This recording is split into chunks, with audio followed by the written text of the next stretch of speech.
Free. Hello everyone, my name is Ankur and I will give an overview on our group case which is ASIC versus Southcrop Limited. In this case, Australian Security and Investment Commission, which is commonly known as ASIC, claimed that Southcrop Limited failed to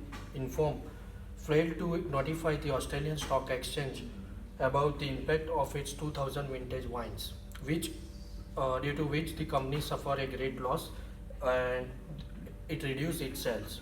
Moreover, the executive of Southcrop provided a lot of analysis to the analyst regarding the impact, but such information was provided when the share price of the company was drastically fallen, due to which the Australian Stock Exchange imposed a trading halt on the company. Also, more detail about the case will be given by my group members. Now I will call Mohammad Najmul to explain the breach of duties. Thank you. Hello, I am Mohammad Najmul Hassan. I'm going to describe about the breach of duties.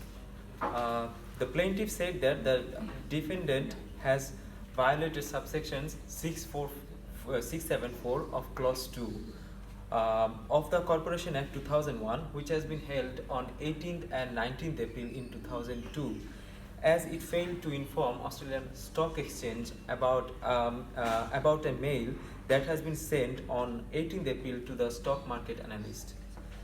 This information was said that all the defendants 2000 vintage super premium wines were expected to be sold in the financial year of 2003, whereas the gross profit would have been around 30 million Australian dollar. The plaintiff claimed that the defendant Southcrop Limited has committed a breach of the disclosure under 674 clause 2. In the clause 1, it says every company should disclose, and according to the 674 clause 2 of the Act, a listed disclosing entity must be acknowledged by the market operator. This requirement is very important because it enables the operator to inform the market participants if there is any information available in the market. Furthermore, information will not be available if the company itself doesn't share with if the company doesn't even share with itself. If any prudent person expects revelation of such information, it might have an impact in the price of the disclosure securities of the entity. The other person, that is critical analysis of decision of court, will be discussed by mate Arjun. Thank you. Hello, I am Arjun. I will be discussing about the critical analysis of decision of the court. The decision of the court will be discussed later on.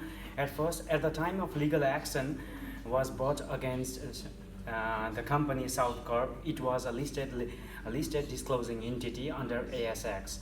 As per the legal requirements, listed companies should disclose every material information under the section 67(4)(2) of the Corporation Act 2001.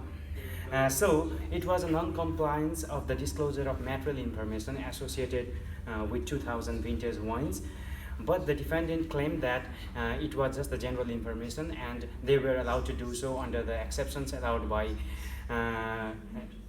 the ASX requirement. But what they did is that it supplied the information to 11 different analysts separately.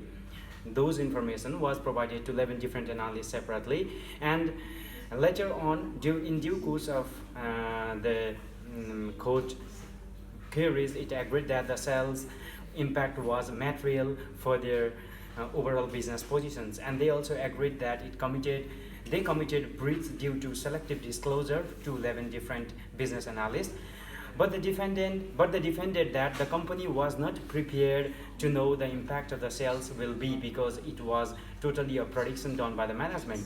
And the plaintiff was also could not adduce that the defendant had acted dishonestly and was a deliberate course of action, because they didn't have any previous legal contraventions for that. So it was the matter of the court to decide what to do.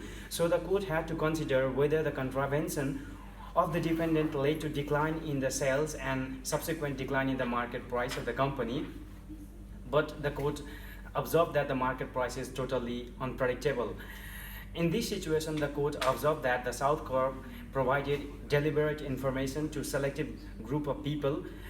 So what the court decides will be described by my friend Mohammad Rahmatullah. So I welcome him. Thank you. Hello, my name is Mohammad Rahmatullah. So in these circumstances, the court held that the fall in the marketplace is completely related to the non-disclosure of the informations to the investors and Australian Securities Exchange. So besides this, as only some few analysts knew about the informations, so that leads to the lose of the faith of the other participants on the market. The court also considered that the Southcrop company, they didn't have any intention to detriment the market as well as the company, but they should inform the proper authority instead of informing some selected analyst. For giving the final decisions, court to take consideration some previous cases as a benchmark. In 1997, the same things also happened, the NW Frozen Fruits versus Australian Competitions and Consumer Commissions, where the penalty has been admitted for the breach of the legal provisions. The decisions is that if the court considered that this amount is sufficient and proportionate to the contravention committed, so they can award it the same amount. Finally, court rightly found that the defendant Southcrop, in contravention of the disclosure obligations under section 674 subsection 2, and they awarded 100,000 as a penalty with the payment of Australian Securities and Investments Commission's expenses under sections 1317G of the Act of 2001. So now I am inviting Mr. Akash Chopra for presenting the conclusions of the part of this case. Thank you. Hi, to presenting the conclusion. It can be disclosed the continuous disclosure should be made under the Continuous Act 2001 to avoid the penalties, to avoid the claims of what they are doing in that system. And for the second point, they are disclosure into the market, and as observed, Southcrop company is a registered firm and they have to disclose their material information to the market. And the problems they are facing is they are not providing the proper information related to the inconsistency, related to the money, related to the values they are doing in the market. So they have to disclose continuously, because they are registered firm, they are rights to disclose the proper information to the market. And the fourth one, they are financial stakeholders, because without having any proper irrelevant information about the money, about the volume of what they are doing, they are not providing the proper financial stakeholders, proper financial records of the system. So they have the relevant information to get the relevant decision about the day-to-day activities, what they are doing. For the several Southcrop Limited, they are using good faith and unintentional harm to defense against the problems or that they are breaching in the system. Because if they are not providing the proper information, if they are giving false statement to the public, they are having problems in the financial statement of the company. So however, they should have a continuously disclosure of the system to conclude the whole program of volume, money and everything, if they are disclosing the whole amount of information in the system. Thanks a lot. This is our end of the presentation ceremony.